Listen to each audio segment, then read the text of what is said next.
Thank you, everybody, for coming to the Aaron Torres Podcast YouTube page. If you could do me one quick favor, see that little black subscribe button on the bottom of your screen? Go ahead, hit that little black subscribe button. Really does help this channel grow, my audience grow, and I appreciate it more than you know. Also, quick thank you to our presenting sponsor, Betfred Sportsbook and the Betfred Sportsbook app. Bet $50 on any game. Get up to $1,111 in free bets courtesy of the Betfred Sportsbook. Thank you again. Now, here's the video that you came here for. Finally, before we get to break, this first segment's already like 82 minutes long, but that's okay. It's what we do here on college football betting.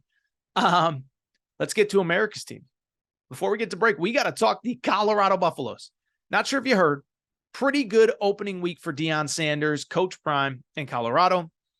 They beat TCU 45-42, and now they're hosting their former Big 8 rival, Big 12 rival, in Nebraska. Interesting line movement on this one, to say the least. Nebraska in the summer, when you put out when Vegas put out their way too early lines for week one, Nebraska was about a touchdown favorite. I think about a 6.5 point favorite.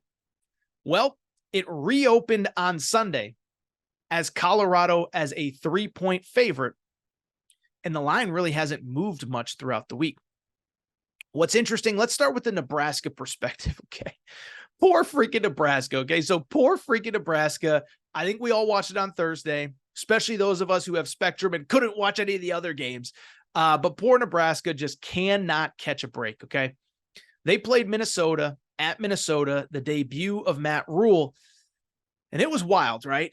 Because you look at Minnesota, you look at Nebraska, and what was the story with Nebraska for all those years under Scott Frost? They're so close, but can't quite get over the hump. So what happens? New coach, new era, everything is going to be better under Matt Rule. Well, it was the same old Nebraska. Close, low-scoring, back-and-forth game. Nebraska, how about this? They were up 10-3 with the ball, under 5 minutes to go, and still managed to lose in regulation. Jeff Sims fumbles the ball. Minnesota comes down and scores a touchdown. Next possession, Jeff Sims throws an interception. Minnesota gets in field goal range. They win 13-10, a walk-off field goal for the Minnesota Golden Gophers. So Nebraska, it's very much the same. Listen, we'll get into some of the particulars in a minute. And then from the Colorado perspective, I don't think you need to tell you what happened.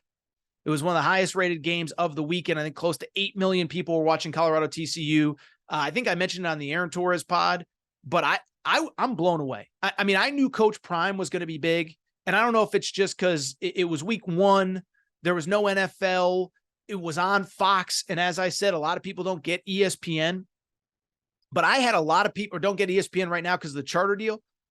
I had so many people that aren't even college football fans reaching out to me like, Torres, are you watching this game? This is unbelievable. I can't believe what I'm seeing from Colorado. So the game was huge. And obviously what Colorado did speaks for itself. They're not a perfect finished product. The offensive line isn't great, but Shedeur Sanders and obviously the offensive coordinator, Sean Lewis, put together a brilliant game plan around it. And that game was about the offense. It was about Shedeur Sanders, and it was about the wide receivers. Shedeur Sanders finishes with 510 yards passing, 4 touchdowns. And of course, the wide receivers speaks for themselves. Dylan Edwards, 135 yards receiving, 3 receiving touchdowns, 1 rushing touchdown. Travis Hunter, 11 catches, 119 yards. Probably should have had at least 1, maybe 2 touchdowns. Jimmy Horn, 11 catches, 117 yards with a touchdown. And Xavier Weaver, 6 catches, 118 yards. Of course, it also is worth noting TCU, especially late, was able to move the ball. TCU finishes with 42 points in that game, has over 500 yards of total offense. And more specifically, I thought the run game for TCU was very effective. 262 yards for TCU, 7 yards per carry. And I'm not talking about it to kind of talk about it from the TCU perspective. I'm talking about it to say, as great as the win for Colorado was, they weren't perfect. They have things to clean up, and they certainly have deficiencies as a team. Now, in terms of the Nebraska game on Saturday, let me say this. A couple things stand out. First off, the fact that this line opened at 3 and has pretty much stayed at 3 all week, it means to me Vegas wants you to take Nebraska. Here's the thing, though, or excuse me, Colorado. They want you to take Colorado. Oh, Colorado's only a 3-point favorite. Now they're at home in front of their home fans. Here's my question, though. Vegas wanted you to take Colorado last week. Colorado was the most bet on team in terms of total bets and volume of bets in terms of total money of anyone in college football last week, at least for the Saturday games. Don't know if Sunday or Monday got any bigger. But I bring it up because Vegas wanted you to take Colorado last week, so I don't see why it matters this week. And two, I'll just be blunt.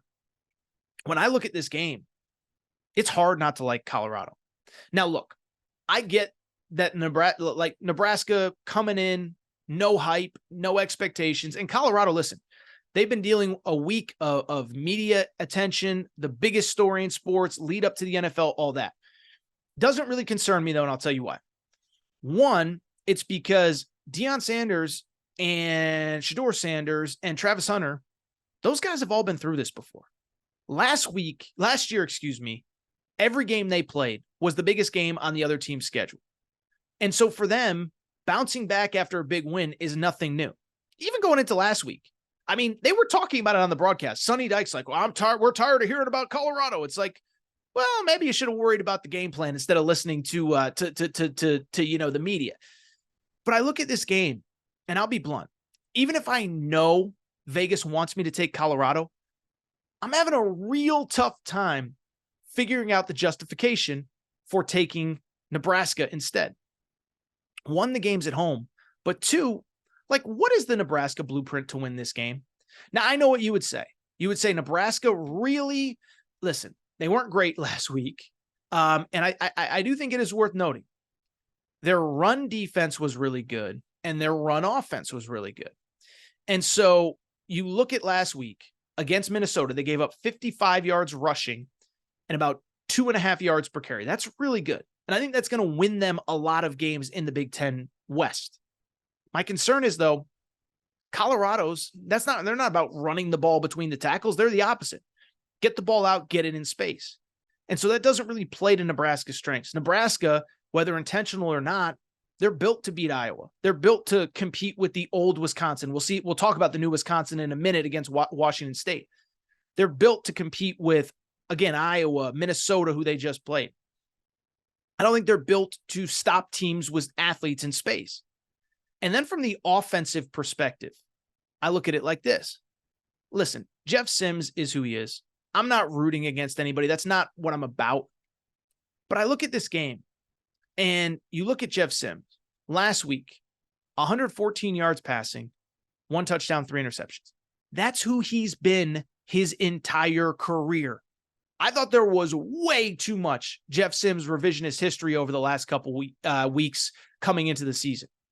His best season at Georgia Tech, 60% completion percentage, 12 touchdowns, 7 interceptions. And I know he didn't have a lot of talent with him at Georgia Tech. He didn't have a lot of talent with him at Nebraska this year. A couple good running backs, but I don't think he's that good of a passer. And I don't think Nebraska's skill position guys are that good.